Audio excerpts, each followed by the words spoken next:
بسم الله الرحمن الرحيم. الحمد لله والصلاة والسلام على نبينا محمد وعلى آله وصحبه وسلم. هل كان maanta waxaan ku duubaynaa cashirkeennii taxanaha mathematics and physics oo maanta cashirkeenu ku saabsan yahay mathematics grade 12 calculus cutubkana uu yahay differentiation subtopicana uu yahay stationary points. marka aan isla ogaana muxuu yahay stationary point. maxaa loo yaqaan stationary point is a point on a curve where the gradient is zero. Waa point on a curve. Point kaasita curve kaasita baa laga helaa. Curve kaasitana point kaas isaga ah gradient kiisu waa zero. Gradient marka leenahay hore ma soo qaadanay waxa waaye the slope, how the steepness of a curve. Curve kaana steep u yahay mise slope kiisa baa ka hadlaynaa. Then haddii aan ogaanay stationary point, qaacidada ugu muhiimsan waxa way at stationary point the gradient is zero. taas baa ugu muhiimsan oo meesha shaygan uu ka soo laabanayo mise stationary uu ka yahay point-ka isaga ah gradientkiisu waa zero. oo tusaale ahaan haddii aan curve ka soo qaadana curve-kan like this one, haddii aan ka soo qaadana curve-kan marka u horeysay sidaan buu u socday kadibna meel buu tagay then haddana uu soo laabtay. meesha uu ka soo laabanayo baan leenahay waa stationary point. marka stationary point-ka baa saddex midkood uu noqon karaa. wuxuu noqon karaa maximum point, minimum point, mise point of inflection. saddexdan midkood buu noqon karaa oo labadan loo yaqaana turning points. iyagu soo laabanaya turning point baa loo yaqaanaa. waa both maximum and minimum. macnaha waxay tahay curve-kan meesha uu ka soo laabanaya oo meesha uu ka taagan yahay ka soo laabanaya waxaan leenahay waa stationary point. So it can be either maximum point buu noqon karaa mise minimum point mise point of inflection buu noqon karaa. marka saddexdan ayaan maaragtay aan si fiican u fiirina. tusaalahana baan si fiican aan ugu sii ogaan doonaa. maximum point goor mu noqon karaa oo marka aad curve-kaasita haddii curve-kaasita quadratic curve mise cubic curve wuxuu ahaado markaad differentiation soo samaysid then gradient function-ka markaad ku bedeshid haddii gradientiga uu hadduu yahay from negative through zero to positive, waa from negative through zero to positive, then wuxuu ku noqonayaa minimum point.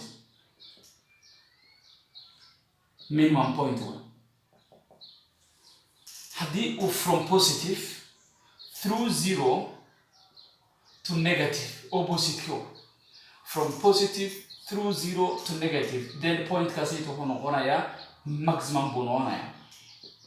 maximum point.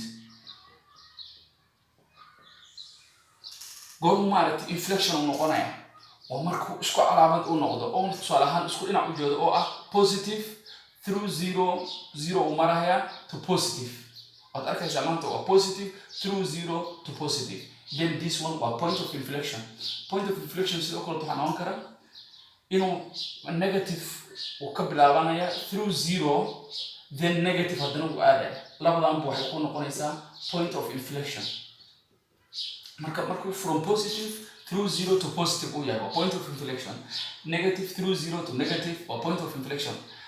laakiin labadan maximum iyo minimum waxaad ku kala saaraysaa minimum markuu yahay minimum point markaan leenahay waa markuu through negative uu ka bilaabanaya zero uu maray then to positive. markuu maximum uu yahay waa through positive through zero to negative. marka saddexdan buu noqon karaa stationary point. aan marka tusaalahan aan si fiican u fiirina.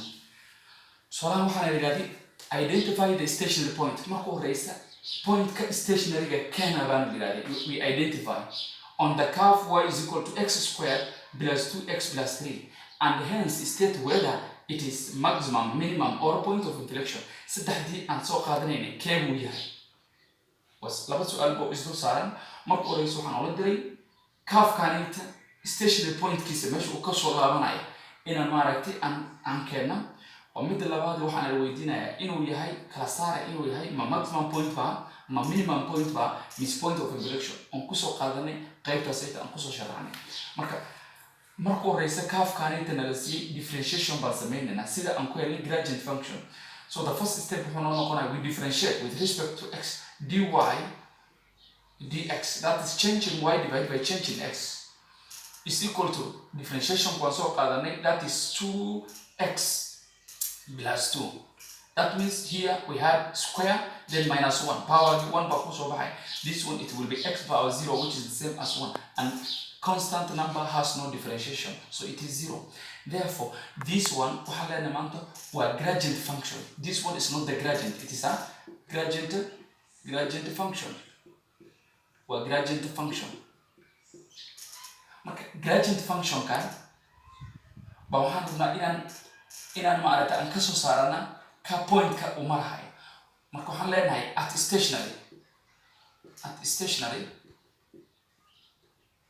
stationary point. Waxaan horey usoo dhahnay at stationary point the gradient is what? Is 0. Therefore, dy over dx is 0. Therefore, waxaan leenahay 2x plus 2 is 0. Therefore, 2x waxay la mid tahay negative 2.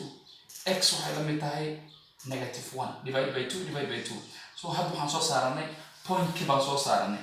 Waxaa noo dhiman point-kii oo x coordinate-kii baan soo saaranay. Sida aad point kusoo keentid, aad ku heshid waa inaad maaragtay y coordinate soo saareed. Y coordinate sidaan kusoo saaro waxaan ku bedelayaa curve-kii baan ku bedelayaa. Waxaan leeyahay y is equal to x squared waa negative 1 squared or substitution. You substitute plus 2 times negative 1 plus 3 to get the value of y. Y is equal to negative 1 squared is 1 minus 2 times negative 1 is negative 2 plus 3, which is the same as y is equal to 1 minus 2 plus 3, which is the same as 1 plus 3, 4, 4 minus 2, which is 2. So the point or stationary point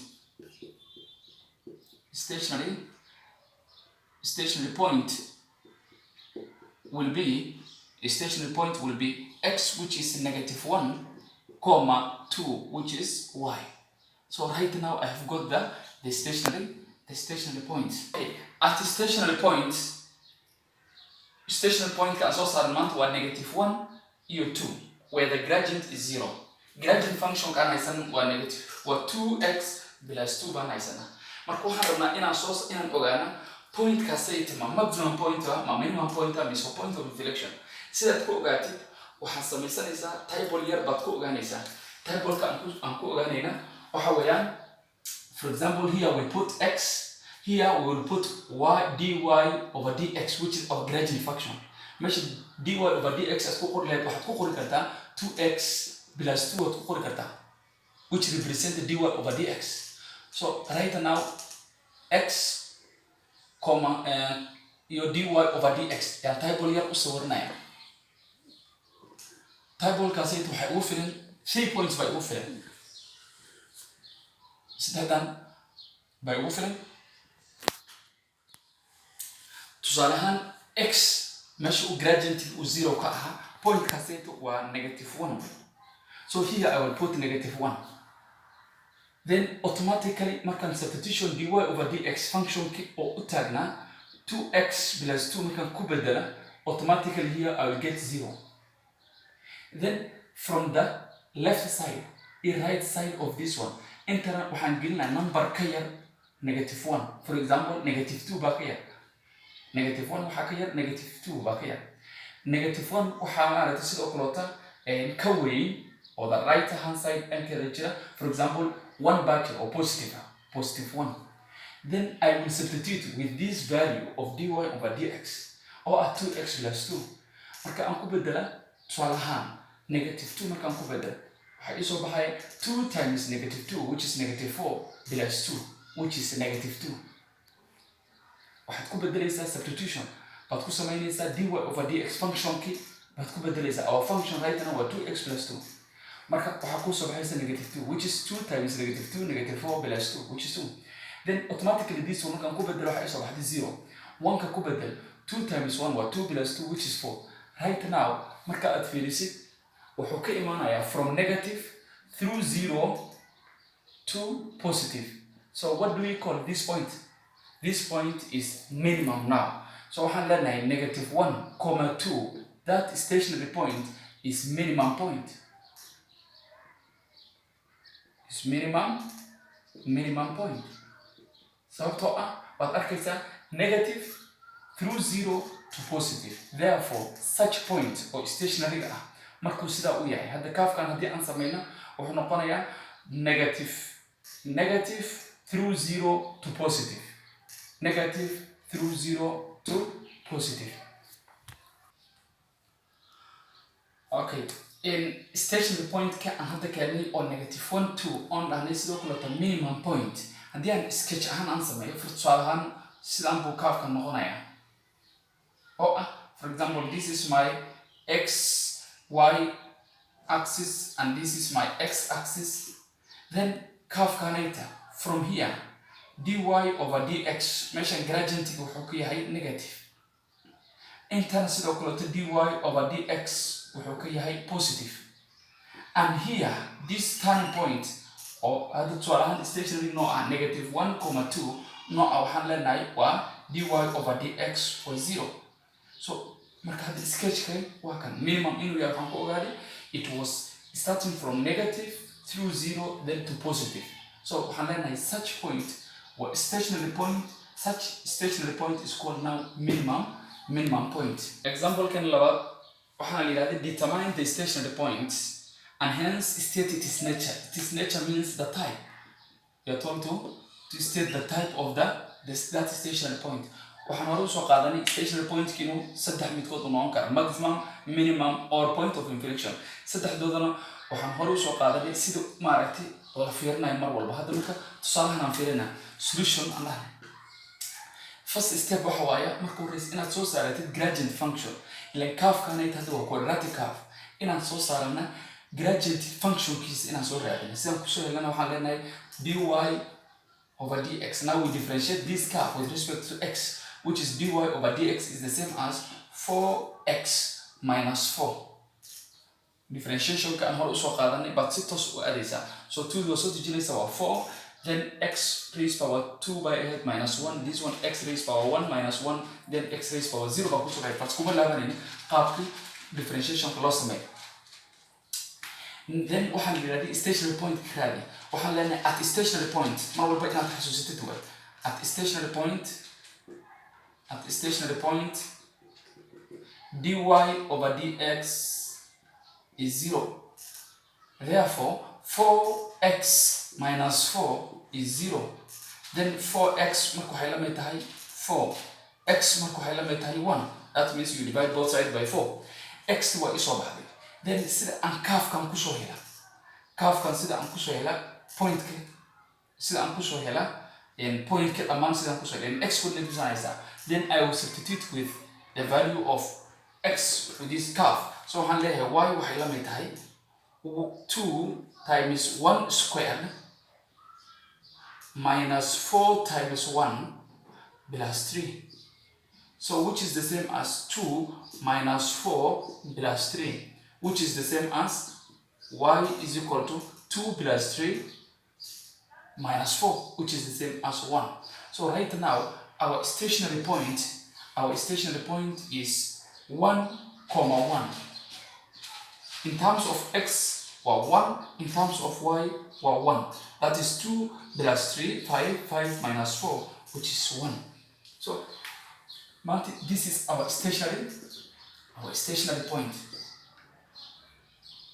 stationary point marka kali waxaan la rabaa stationary point kan ma maximum ma minimum ba miswas waa point of inflection. waxaan ku ilaalin haddii aad rabtid inaad ogaatid stationary point kan noocu yahay waxaad samaysanaysaa table yar ood inta ku qoranaysid x then dy over dx oo kaafkii gradient functionki, then tableka yarka ah wuxuu kugu caawinaa inaad ogaato inuu yahay point of maximum, minimum or point of inflection inuu yahay. then saddex baa kugu filan, saddexdan column baa kugu filan. columnka dhexda baad always ku bilaabaysaa oo ah waa pointka gradientig uu 0 yahay. automatically here will be 0 and this point where the gradient is 0 is 1 in terms of x coordinate oo ah kan waad ku bilaabaysaa oo ah 4 times 1 minus 4 oo ah kusoo baxday 1. so therefore inta already waad garanaysaa waa 0. labadan baad marka qaadanaysaa point kan inta oo 1x oo x coordinate in terms of left wax number kan ka yar, for example negative 1 baa ka yar, any number that is very close waad u qaadanaysaa. Then 1 kana waxaa ka weyn, for example 2 baa ka weyn, then point kaasayta baad marka aad ku bedelaysaa, substitution baad ku samaynaysaa our gradient function which is right now 4x minus 4. So haddii aan negative 1 aan ku bedela waxaa isoo baxaysa 4 times negative 1 waa negative 4, negative 4 minus 4 which is minus 8. waad arkaysa maanta waxa weeye 4 times negative 1 waa minus 4 minus 4 minus 4 minus 4 is minus 8. Then 2 dii haddii aan u bilaabo waxaan leenahay 4 times 2 that is 8, 8 minus 4 waa 4. ayadana waxay iga noqotay minimum point baa iga noqotay oo ah waa from negative through 0 to positive. ayadana inkastoo na soo fiirin laakiin waxay iga noqotay minimum point. Therefore waxaan leeyahay 1,1 point kaasayta is minimum point.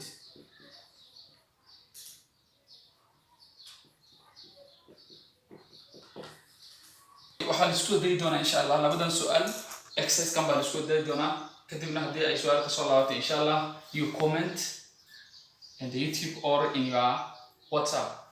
Okay, find the stationary point on the following curves, these two curves, and hence state it is nature.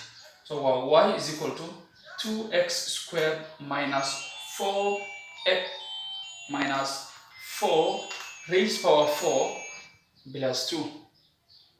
Y is equal to 8x cubed plus 15x squared minus 18x plus 4 plus 12. plus 12.